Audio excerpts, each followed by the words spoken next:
¿Me escuchan? Hola, profe. Hola, ¿Cómo profe. andan?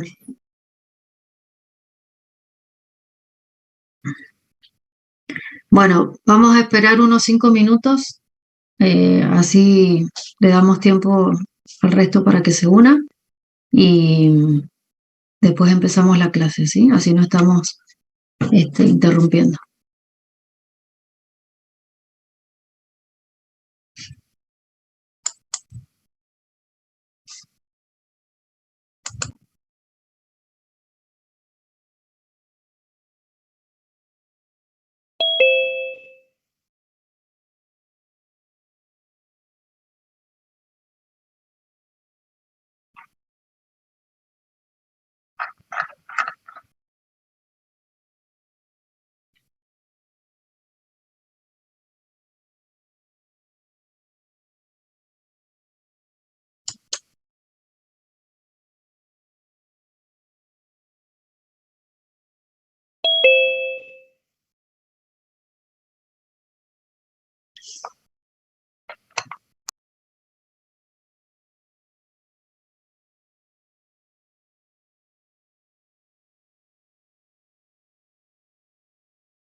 Bueno, buenas noches a los que entraron hace un ratito. Eh, Habíamos esperado unos minutos para ver si se sumaba más gente. Eh, bueno, vamos a dar comienzo al práctico. Eh, Me imagino que lo habrán leído, ¿sí? ¿O no? ¿Se ve la presentación? Sí, profe, se ve. O sea, todavía no se ve el power, pero no sé si lo puse en modo presentación. No, pero, o sea, pero se ve el power, ¿no? Sí, sí. Ah, bueno, genial. Bueno, eh, bueno, voy a apagar la cámara porque mi internet no es muy estable, que digamos. Eh, bueno, vamos a dar inicio.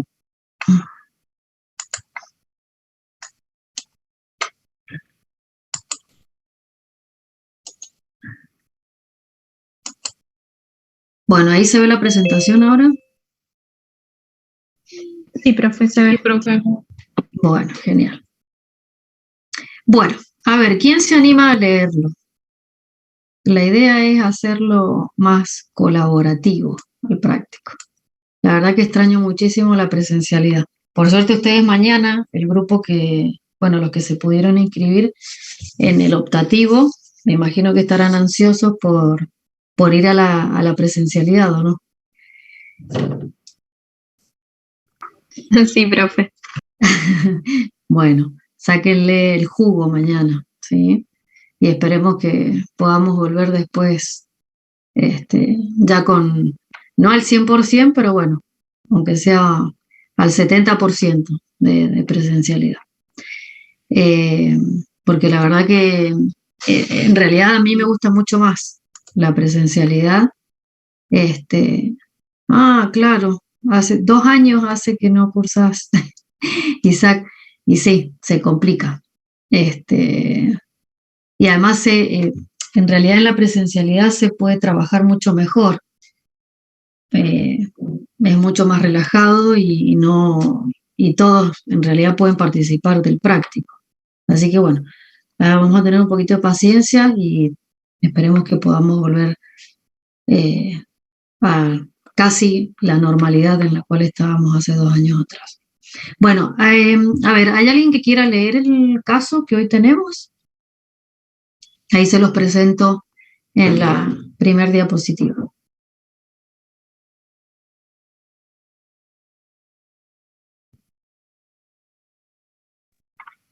¿Nadie quiere? No, yo leo, profe. Bueno, muy bien. Niño de 2 años, sin antecedentes patológicos ni alergias conocidas, es llevado a la guardia porque comenzó con fiebre, vómitos y diarrea hace aproximadamente 12 horas.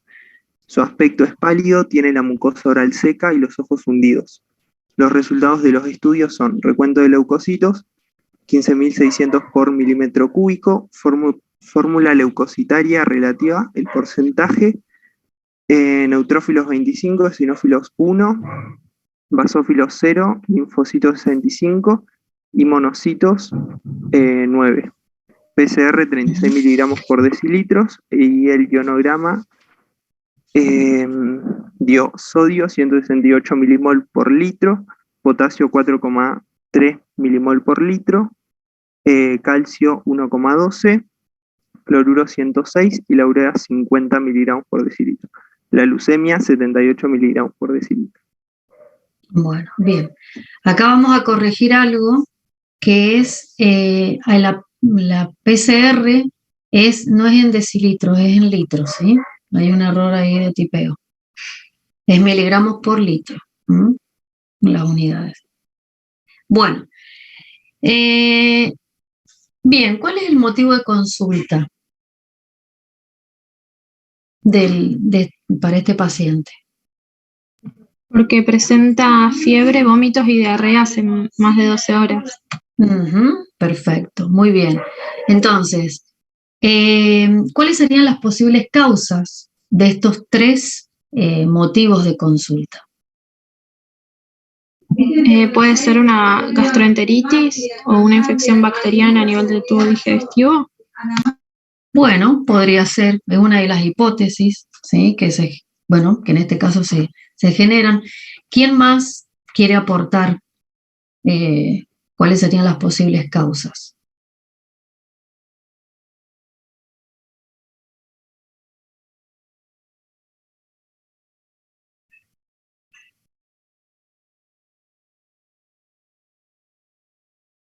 Por la edad de la criatura, del paciente, puede también ser alguna infección viral o se puede pensar tipo un resfrío, pero hay que ver si tiene signos de como mocos o algo por el estilo.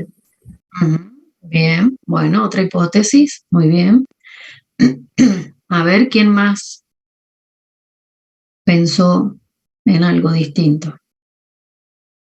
Puede ser por intoxicación alimentaria, por alguna toxina bacteriana también. Bueno, también una hipótesis, bien, muy bien. ¿Qué otra más? A ver, ¿qué otra causa posible? Bien, ahí dijeron, bueno, intoxicación alimentaria. Ujú.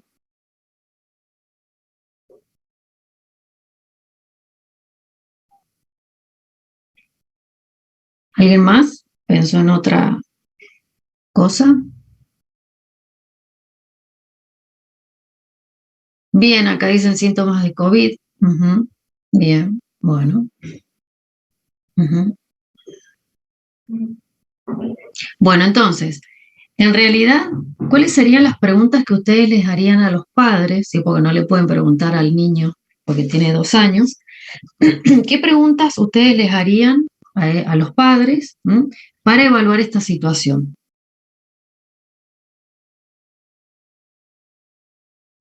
¿Qué comió la noche anterior? Por ahí. Ujú. Bien, ¿qué comió? Le ¿Otra podría cosa? preguntar si alguien del círculo familiar o de amigos también presenta los síntomas o ha presentado síntomas previamente al cuadro del nene. Ujú. Bien, muy bien. El calendario de vacunación también podría ser. ¿En qué Y estado está? bueno, ¿y para qué quisieras saber cómo es su plan de vacunación? O sea, cómo está su calendario. Por la vacuna del rotavirus. Ujú. Bien, muy bien. Bien, ahí dicen, Cecilia dice si concurre a la guardería. ¿Por qué preguntarías eso?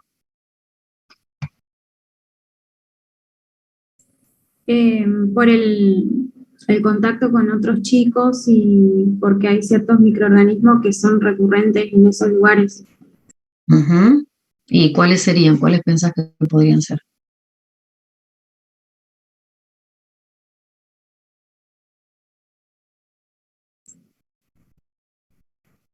No se me viene ninguno ahora. Ah, bien. Eh, bien, si tiene, ahí Isaac dice si tiene acceso a agua potable y servicios de deposición discretas también. Ujú. Muy bien, bien. ¿Qué otra cosa más le preguntaría? Si se fue de viaje a algún lugar, por ejemplo, a algún lugar húmedo, o si viven en zona de chacra, zona donde pueden haber algunas infecciones. Ujú. Bien, perfecto. Bueno, muy bien. Entonces, eso ya bueno, dependiendo dice contacto con mascotas o animales que no estén vacunados. Bien, y ahí, Claudia, ¿por qué relación tendría, por ejemplo, el hecho de tener mascotas que no estén vacunadas? Puede asociarse a algún tipo se puede pensar en algún tipo de enfermedad parasitaria. Ujú. Bien, ahí. Isaac pone por parasitosis, muy bien. En realidad, las vacunas que se le colocan a los animales no son para los parásitos, sino que se les dan antiparasitarios, ¿sí? No sé si alguno tiene algún perrito o un gato. Las vacunas no son para los parásitos, sino para el parvovirus, ¿sí? Y otros virus que afectan a las mascotas. Para el tema de los parásitos se les dan antiparasitarios, ¿sí? Para que sean eliminados por la materia fecal. O sea, sí, bueno, también entonces saber en realidad eso, ¿sí? Si tienen mascotas y si tienen el plan también así de desparasitación, vacunados. Muy bien. Bueno, entonces, en realidad acá se acuerdan que, según el caso de ayer no teníamos diarrea, pero hoy sí tenemos una diarrea. Y también hay una presencia de vómitos, ¿sí? Entonces, ¿dónde en realidad estaría, qué aparato, ¿sí? Es el que estaría afectado en este niño? Tubo digestivo. El tubo digestivo, muy bien. Ujú. Eh, y, por ejemplo, con respecto a la diarrea, ¿sí? ¿Qué le preguntarían a los padres? ¿A ustedes les interesaría preguntarles algo sobre esa diarrea que tiene su hijo? Si viene acompañado con moco, con sangre, Bien, exacto, exacto. Si es acuosa, ¿por qué? ¿Qué pasaría si supiéramos las características de esa diarrea? porque hay bacterias que generan diarrea de tipo disentería, que es acompañada con sangre, y hay otras que generan diarrea de tipo acuosa. Ujú, bien, muy bien. Entonces, ahí más o menos nos vamos ubicando, ¿sí? ¿Qué tipo o qué características tiene esa diarrea? Si es secretora, si es inflamatoria, si es osmótica. Muy bien, entonces, un dato más. Bien. ¿Y qué dato importante tienen acá que a ustedes les puede dar una idea del tiempo en el que está ocurriendo esto? Si es un proceso agudo o crónico. Agudo, porque empezó PCR. Sí, el alto nivel de los neutrófilos también. La proteína se reactiva también. Antes. Hagan de cuenta que todavía no le pedimos los análisis complementarios. El El tiempo de aspecto evolución. La del fiebre. niño. El aspecto, Bien. porque tiene los ojos hundidos, tiene la mucosa seca, la mucosa oral. Bien, pero ahí dicen que en realidad les comentan que hay 12 horas aproximadamente que ha pasado esto. Eso es importante, ¿sí? O sea, si en el caso nosotros no se lo colocamos, ustedes tendrían que preguntarle también a los padres cuánto hace que está presentando diarrea a su hijo. ¿Mm? De esa manera podemos ver si el proceso es agudo o crónico. ¿Mm? Y el hecho de que esté con la mucosa oral seca y los ojos hundidos, ¿a qué se puede deber? La deshidratación. Deshidratación. A deshidratación, exactamente. Ujú, muy bien.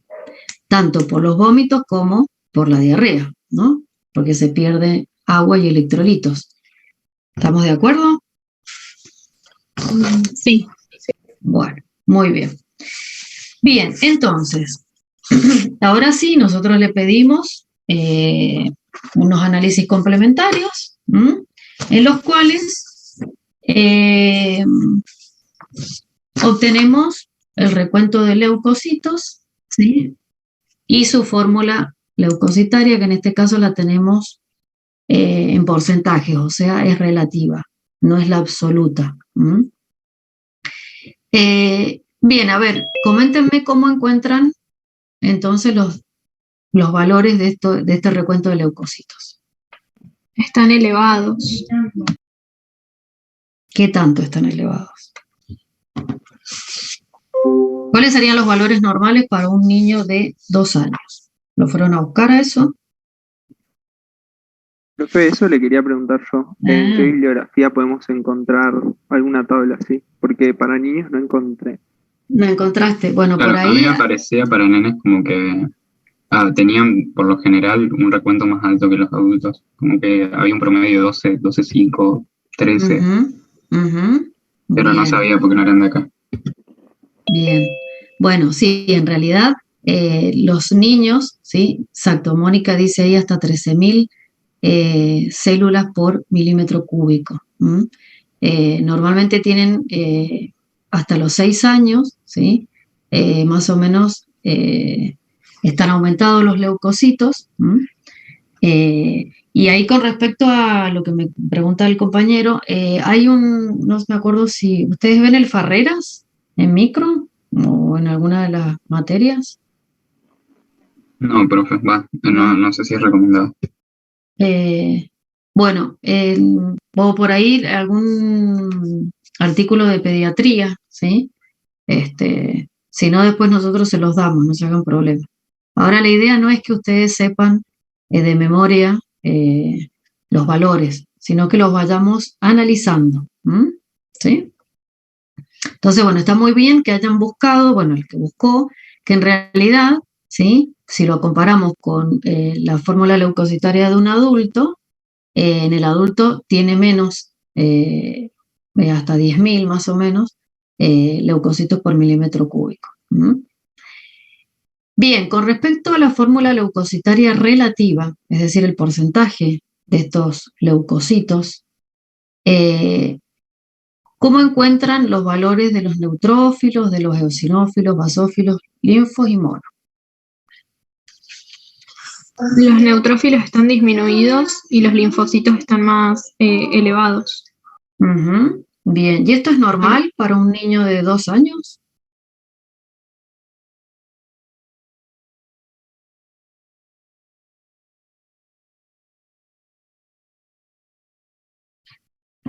¿Alguien averiguó?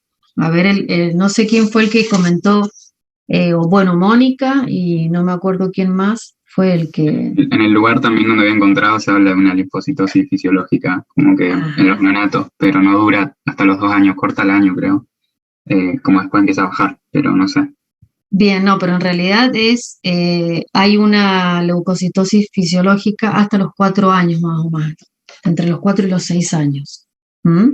Pero bueno, acá estamos en realidad, bueno, ya lo vamos a analizar, no me quiero adelantar. Bueno, después, la PCR, ¿cómo está? Primero, ¿qué es la PCR? Es una proteína de fase aguda, sintetizada por el hígado. Es la proteína C reactiva. Muy bien, ¿cómo está ese valor? Aumentado. Estaba Está elevado. aumentada. Bien, entonces nos está dando la idea de que hay un proceso inflamatorio o no. Un proceso inflamatorio. Muy bien. El ionograma, sodio, potasio y cloro, ¿cómo están? Elevado el Está un sodio. poquito elevado. Bien. ¿Y ustedes piensan por qué puede estar elevado? O levemente. Con la pérdida de líquidos. Bien, por la deshidratación que presenta, muy bien. ¿La urea cómo está? Aumentada también. Está aumentada, ¿ya qué se puede deber? Puede ser también el proceso. Alteración renal. A ver, ahí se solaparon, no escuché. A ver, ¿otra vez? No, decía que puede ser también por la deshidratación. Al aumentar Exacto. el volumen plasmático aumenta la Al urea. disminuir el volumen plasmático, no al aumentar. Perdón, sí, escuché. al disminuir el volumen plasmático aumentaría la urea. Bien, exacto, por deshidratación. Muy bien. ¿Y la glucemia? ¿Cómo está? ¿Se acuerdan los valores normales? Están en rangos normales. Está normal. Está normal, muy bien. Bueno, entonces, de las hipótesis que ustedes mencionaron anteriormente, que podía ser una bacteria, que podía ser un virus, ¿sí? ¿Qué más habían dicho? Parásitos, una intoxicación alimentaria. ¿Por cuál se inclinan más con estos datos que nosotros tenemos? ¿Por algo viral? Bacteriana. Por algo bacteriano, por los linfocitos, en realidad, que están elevados. Bueno, a ver, porque, bueno, entonces ahora quiero que me expliquen. El que dijo que era por un parásito, el que dijo por virus y el que dijo por bacteria, necesito que me justifiquen, en base a estos datos, por qué creen que es para cada uno de esos microorganismos en realidad el origen de la diarrea, la fiebre y los vómitos.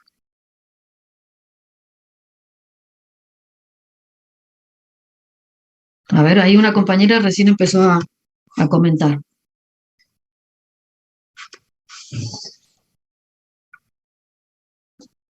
Yo lo de parásitos lo descartaría, al menos una infección olímpica.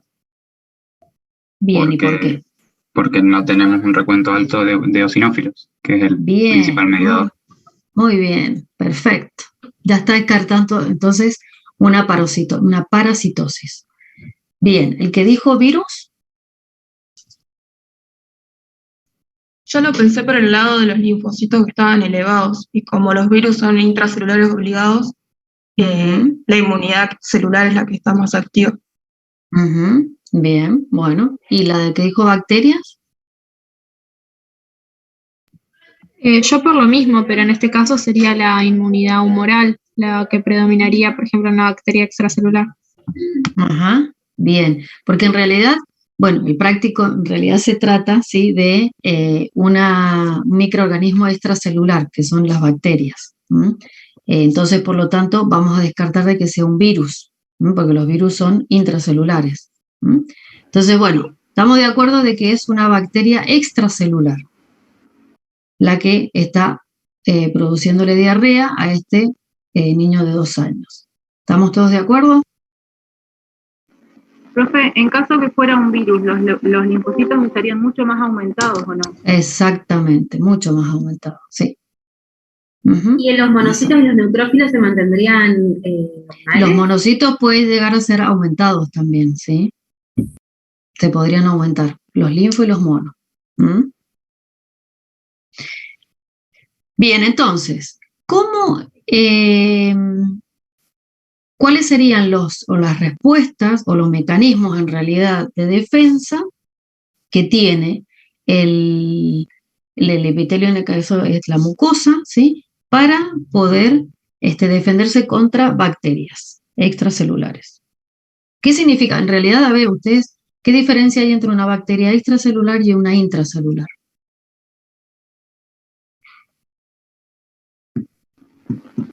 Que la intracelular, la infección de esa no va a poder ser mediada por factores humorales.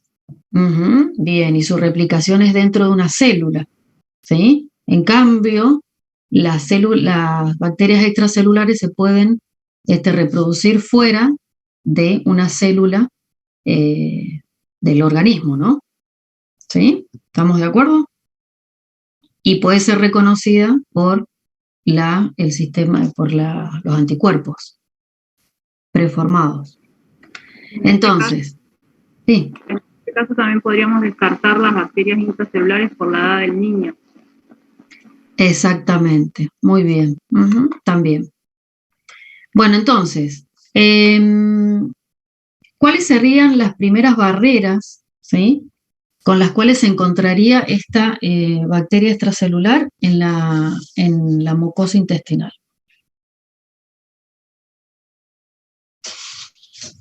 ¿Cuál es la primera barrera con la que se encuentra? Ahí dicen mucinas, defensinas, muy bien. ¿Qué más?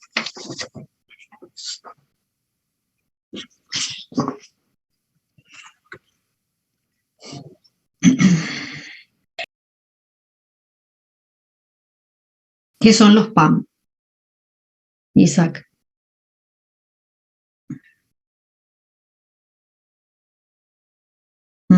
Bueno, muy bien. Péptidos antimicrobianos. ¿Con qué más se pueden encontrar?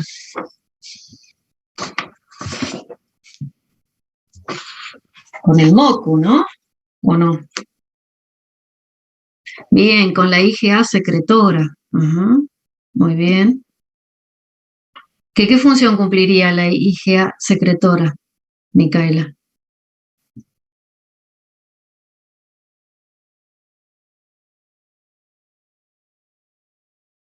¿Qué función cumple?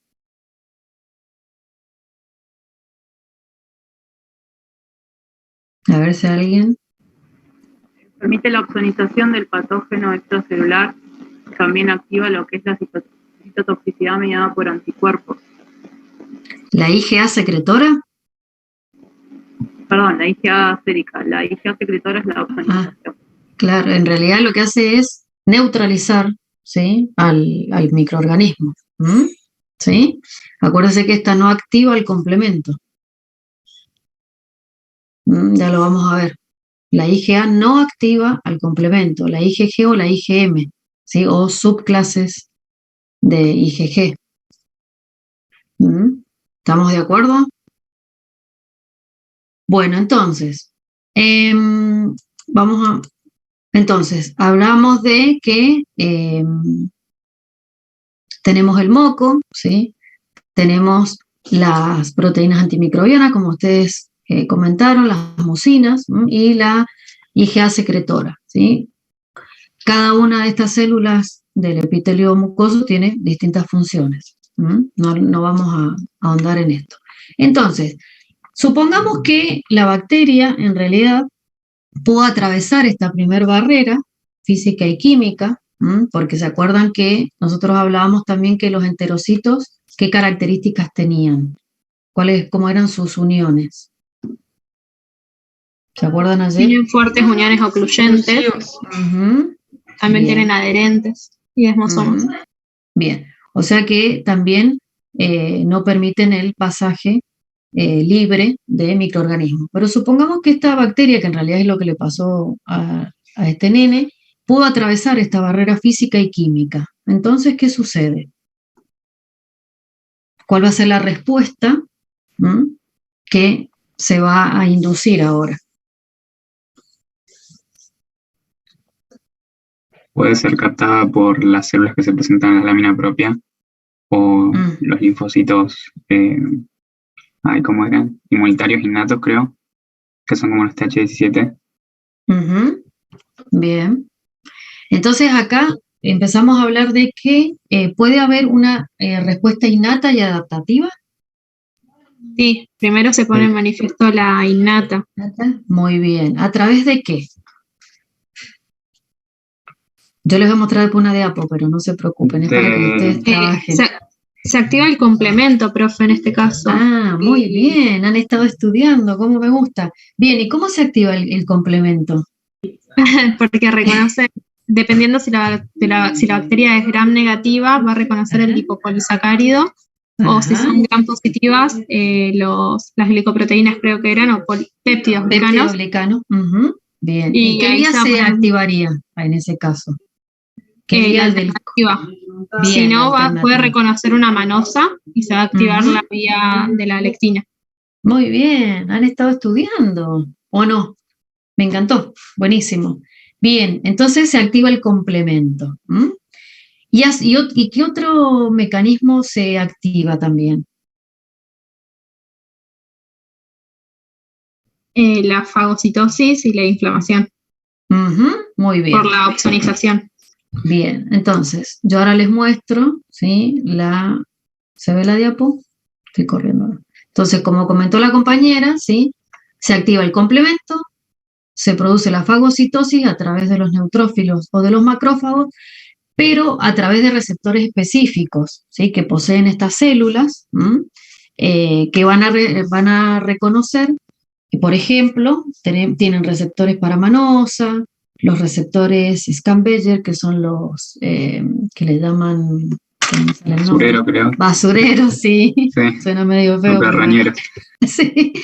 Receptores para la fracción FC de las inmunoglobulinas y receptores para el complemento, que estos dos últimos receptores en realidad van a servir cuando la bacteria, qué características, la superficie en realidad o la parte exterior de la bacteria, qué características tiene que tener para que estos receptores, tanto del FC para el complemento, puedan ser reconocidos.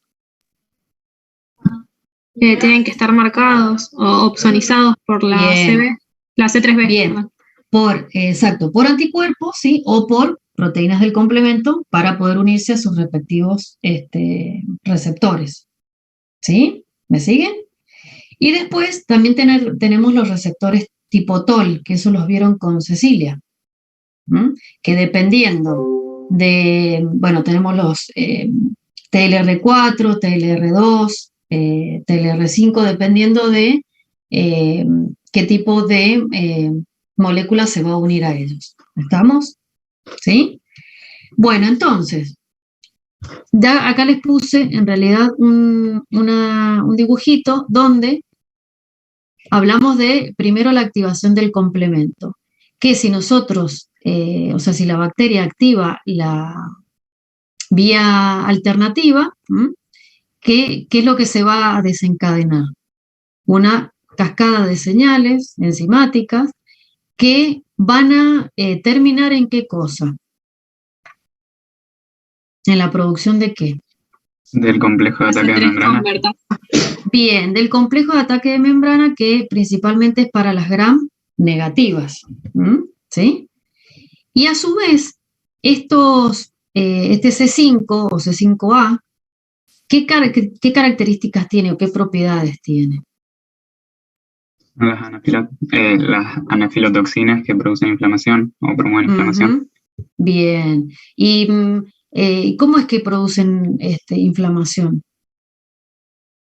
Eso lo vieron en el práctico con los ayudantes.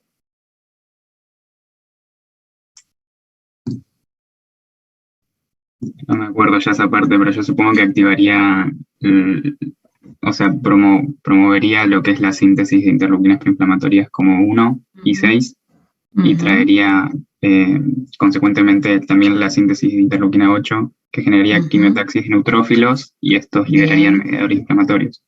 Bien, y también se activarían los mastocitos, que liberarían histamina. ¿Qué propiedades tiene la histamina? Es proinflamatorio y aumenta la permeabilidad vascular también. A ver, cuidado. ¿La histamina aumenta la permeabilidad o es vasodilatadora? Es vasodilatadora. Vasodilatadora, sí. ¿Qué diferencia hay entre... ¿Es lo mismo decir aumento de la permeabilidad? ¿Es sinónimo de vasodilatación? No. La vasodilatación es el aumento en el diámetro en el vaso, y el aumento de la permeabilidad es que las uniones se vuelvan más permeables al paso de agua y otros nutrientes como son las proteínas. Bien, y también para facilitar en realidad la llegada de ¿qué cosa? De los leucocitos. Bien. De más macrófagos. De más macrófagos, de polimorfos nucleares, sí, al sitio de infección. ¿Sí? Entonces, bueno, que quede bien claro que la vasodilatación en realidad es el aumento del radio, porque esta histamina, ¿dónde va a actuar? A nivel ¿de qué? Para producir vasodilatación. Del endotelio, pero ¿qué parte del endotelio? El músculo liso endotelial. Bien, muy bien, Cecilia, el músculo liso. Entonces eso es lo que favorece también el aumento del flujo, por lo tanto va a llegar mayor cantidad de sangre y va a traer mayor cantidad de células, en este caso polimorfos nucleares, que por el aumento de la permeabilidad vascular, ahí van a poder atravesar el endotelio y pasar ya al intersticio. ¿Me siguieron? ¿Sí? ¿Vamos bien? Bueno. Bien, entonces se va a producir, en realidad, dice el profe, ¿se puede decir que el aumento de la permeabilidad es consecuencia? No es consecuencia de la vasodilatación. Una cosa es la vasodilatación porque está dada por la histamina, que es liberada por los mastocitos cuando se activan, y otra cosa es el aumento de la permeabilidad, que es cuando debilitamos en realidad las uniones, ¿sí? Estrechas que hay entre los, en este caso, de las células endoteliales, ¿sí? Que también este aumento de permeabilidad también se puede dar a nivel del epitelio de la mucosa, es decir, de los enterocitos, ¿sí? Entonces no es una consecuencia.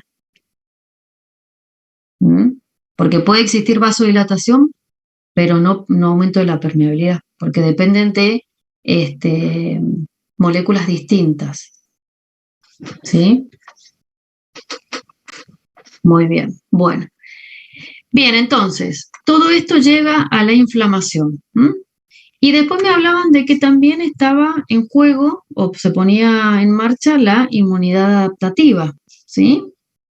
¿Cuál sería la función de esa inmunidad adaptativa?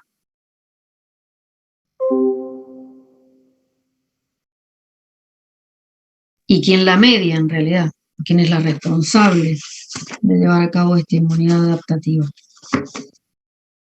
¿No permitiría como que potenciar la respuesta inmunitaria porque, por ejemplo, no sé si se presenta, si una célula dendrítica a nivel de la mucosa captara alguno de los antígenos o que este haya pasado y sea captado por una célula dendrítica, lo podría llevar a los GALT asociados y ahí se promueve esta respuesta adaptativa, y por ejemplo, podrían recircular linfocitos activados que activaran a los CD8 que están en la membrana, en el epitelio, o si no, activar a los linfocitos B para que sinteticen más inmunoglobulinas neutralizantes. Bien, en este caso los linfocitos que se van a activar son los CD4 positivos, ¿sí? Porque van a ser, ahora vamos a ver, van a ser presentados, porque acuérdate que primero se fagocita, por ejemplo en el caso de las células presentadoras de antígeno, o los neutrófilos o los macrófagos, ¿y cómo los presentan una vez que son fagocitados? ¿A través de qué tipo de complejo mayor de histocompatibilidad? ¿Uno o dos? Dos. Y son presentados a los CD4 positivos. Bien, ahí me dicen que, bien, bueno, que sí, que la función que cumplen, es de neutralizar, ¿sí?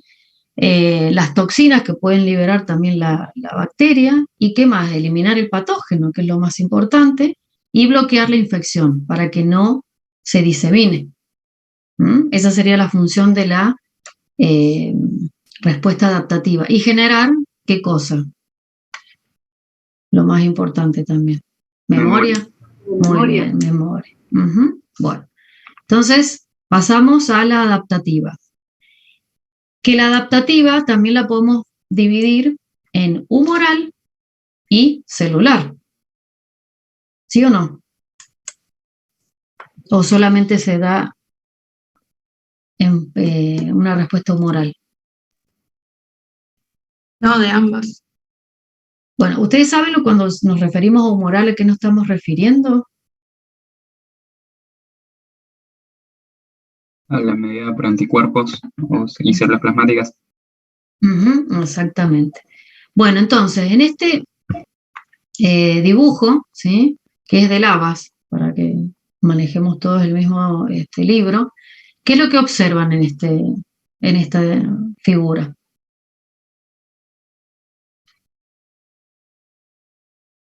A ver si alguien me puede explicar.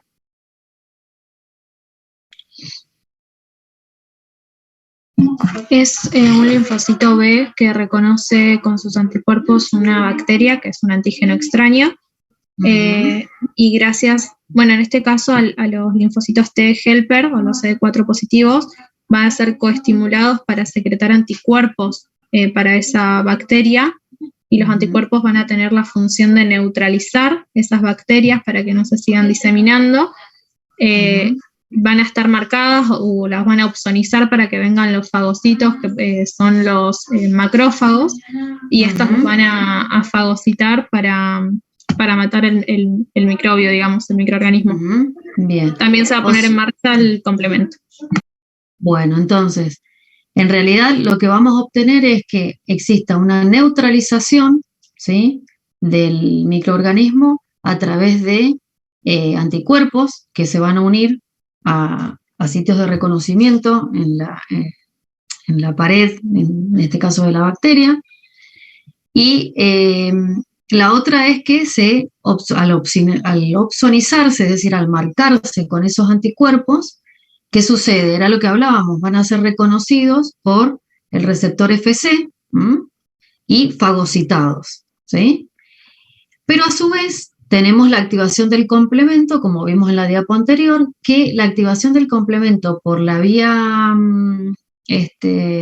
alternativa o la vía clásica, ¿por quién se da? En realidad por la IgG y la IgM, acuérdense, no por la IgA. No tienen capacidad para activar el complemento a la IgA. Entonces se puede dar una fagocitosis por bacterias que están cubiertas por el C3, o producirse, la inflamación o la lisis del microbio, ¿sí? Y después tenemos la respuesta, y ahí están. Acá sí, la neutralización entonces puede ser por cualquiera de estos tres tipos de inmunoglobulinas. Y después tenemos la respuesta, que es la respuesta celular, que acá ¿quién la va a mediar cuando hablamos de celular? Los linfocitos TCD8 principalmente. Bien, exactamente. Bien, los CD4. Yo te dije que bien, pero te escuché mal. Son los CD4, ¿ah? Los que van a activarse, porque van a reconocer al complejo mayor de histocompatibilidad 2. Y también se va a producir la liberación de interleuquinas, ¿sí? Que van a llevar a la inflamación, a la activación del macrófago, ¿sí? Y a la activación de los linfocitos B, como vimos en la parte de arriba, ¿sí? Ahora, ¿qué relación tiene, en realidad, en uno de los síntomas, o signos también, porque si le toman la temperatura a este niño de 2 años, presenta fiebre? ¿A qué se debe la fiebre? ¿Tiene algo que ver con alguno de estos procesos? Hay interleuquinas como la interleuquina 1, que son pirógenos, endógenos, que van a actuar a nivel igual ya de lo que es el termostato del cuerpo. Eso ya no sé el mecanismo, pero también hay otras interleuquinas que promueven el metabolismo exacerbado, por ejemplo, de lípidos o de carbohidratos, que llevan a un aumento de la temperatura, que permite también afectar a los microorganismos. Bien, acá en este caso sería la interleuquina 1 que actúa a nivel hipotalámico, que es lo que produce la fiebre, ¿sí? Muy bien. Bueno, han estudiado un montón, me encanta. Bueno, bien, una vez que se pusieron en marcha todos estos mecanismos, ¿sí? Se resuelve el proceso. Ahora, ¿qué pasa con este niño? ¿Por qué todavía presenta signos y síntomas?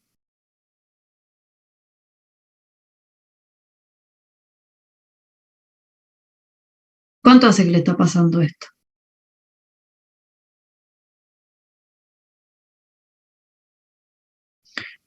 Ahí lo decía al principio, en el caso. Hace 12 horas. Hace 12 horas. Bien, entonces, si nosotros recordamos, ¿sí? Cómo es que se van activando los distintos sistemas, podemos ver que durante las primeras 12 horas después de la infección, la inmunidad innata es la que prevalece. En cambio, ya después de el primer día o el cuarto día, ya la inmunidad adaptativa es la que tiene mayor relevancia. O sea que en este paciente, ¿cuál sería la inmunidad que estaría en este momento actuando en forma prevalente? La innata, muy bien. Bien. Profe, una pregunta. Sí. La interleuquina 1 que dijo que era liberada y que producía fiebre principalmente, ¿quién la libera? A ver. ¿Los TCD4? ¿Quién los libera? A ver quién le puede contestar al compañero. Los macrófagos. Los macrófagos, exacto. ¿Y qué más liberan los macrófagos además de interleuquina 1? Interferón gamma. ¿Y qué más? Interleuquina 6, la 8, la 12, la 18, que atrae Natural Killer, la 8, la quimioquina SNAP2 y leucotrienos B4, que también atrae a polimorfos nucleares. Bien. ¿Y cuáles serían las 3 principales que van a actuar sobre el hígado, ¿sí? Para estimular la producción de proteínas de fase aguda? Que una de ellas es la 1, la 6 y qué más.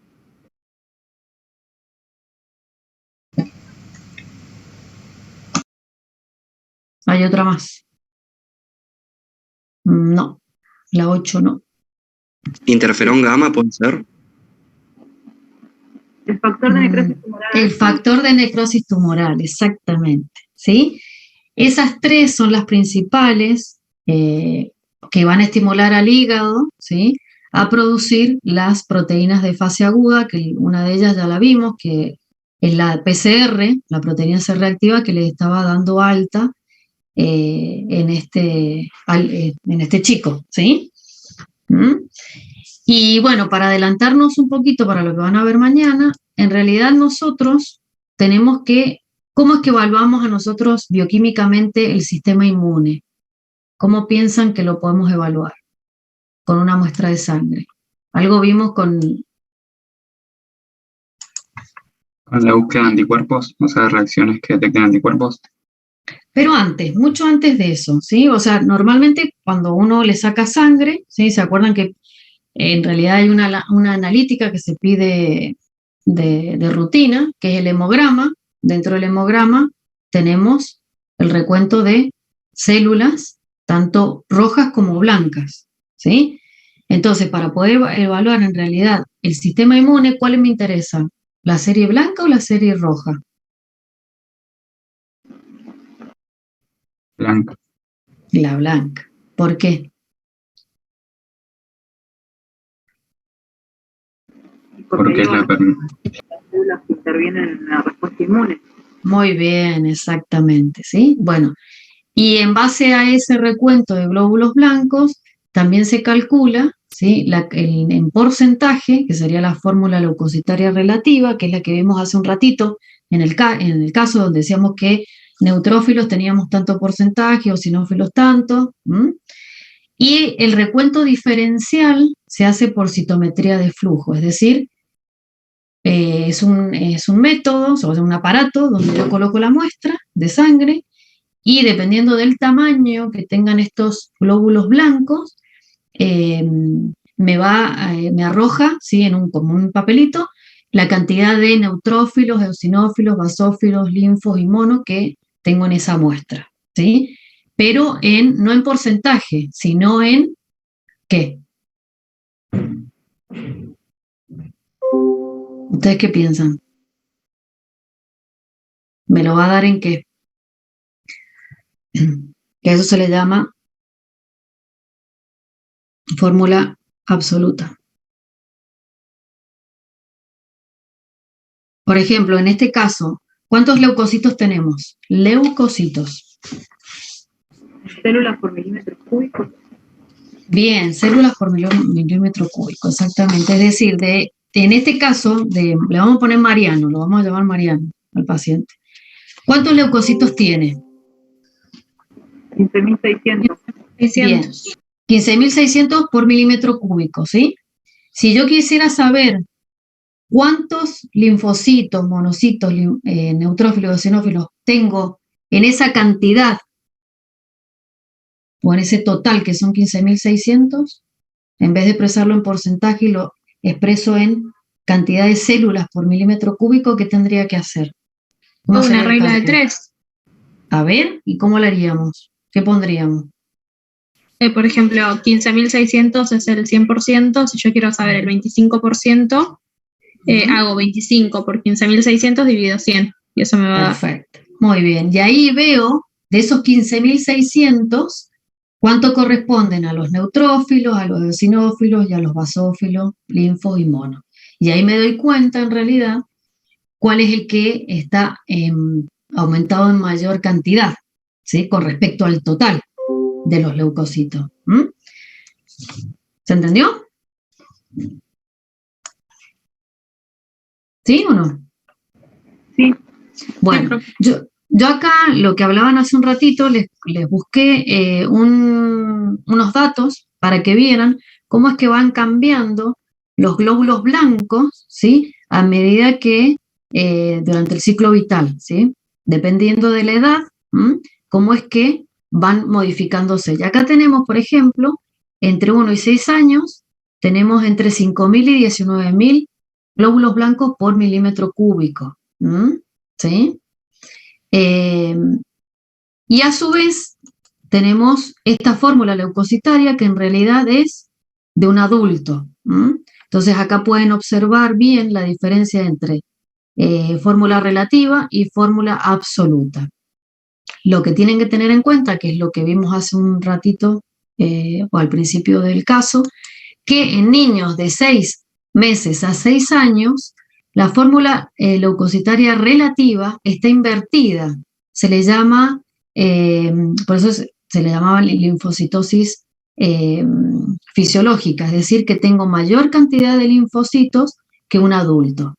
Y eso no significa que sea patológico, sino que es fisiológico. ¿Estamos? En el caso de Mariano, que es el nombre que le pusimos a este niño, estamos ya en el límite superior de los linfocitos. Entonces, ¿podemos decir que tiene linfocitosis, Mariano?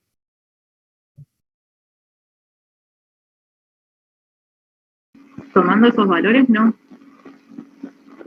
Está en el límite. Bueno, sí, a lo mejor si le tomamos una muestra al otro día, pasado ya 24 horas, ya va a presentar una linfocitosis. ¿Sí? Eso no lo sacamos también, o sea, no lo decimos según la clínica, porque llegó el nene con los síntomas y demás, y está al límite, digamos. Está al límite, exacto. Entonces, en realidad, ¿qué tendrían que haber pedido también? Algo que van a ver mañana en el práctico. ¿La eritrosedimentación?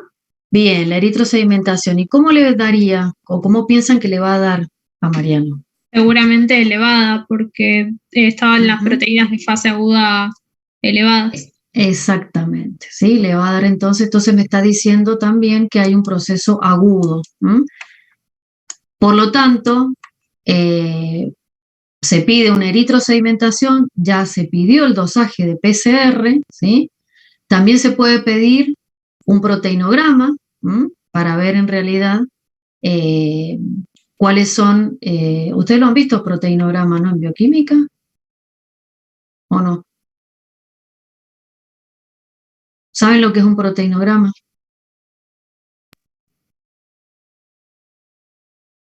No, profe, yo No.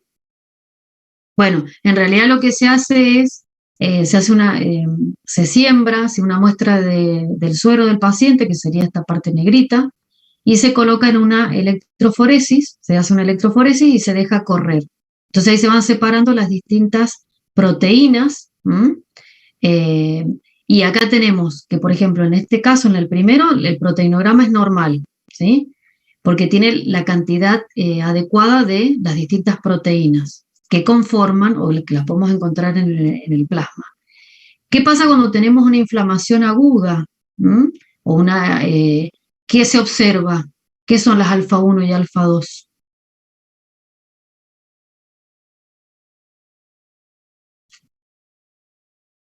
Son proteínas de fase aguda. ¿Cuál sería? La alfa 1 antitripsina. ¿Se acuerdan que lo vieron con Cecilia? ¿No? No, profe, yo no me acuerdo. ¿No se acuerdan? Bueno, en realidad estas representan proteínas de fase aguda, lo que tenemos acá, ¿sí? Y cuando ya aparece esta banda a lo último, ¿de qué corresponden? ¿Qué son las gamas? Ya es una inflamación crónica. ¿Qué hay? ¿Presencia de qué? De anticuerpos. ¿Sí? Estos son los anticuerpos que aparecen acá. Bueno, y excepcionalmente también se puede pedir dosaje de C3 y C4 para ver cómo es que está el sistema del complemento. ¿Sí? Bueno, no pensé, ahí veo el chat, pensé que habían visto proteinograma en bioquímica. ¿A qué se referían con...? Bueno, espero no haberlos confundido con lo del proteinograma. En realidad el proteinograma se hace para poder ver qué clases de proteínas, ¿sí?, están presentes en el suero de esa persona o en el plasma. Y en base a esta corrida que se ve, se le llama corrida porque van corriendo dependiendo de las cargas eléctricas que tienen, y se van separando en bandas. Entonces, yo comparo con lo normal y veo cuando aparecen bandas que son mucho más marcadas y eso me da idea de que hay una fracción de proteínas que está aumentada. ¿Estamos?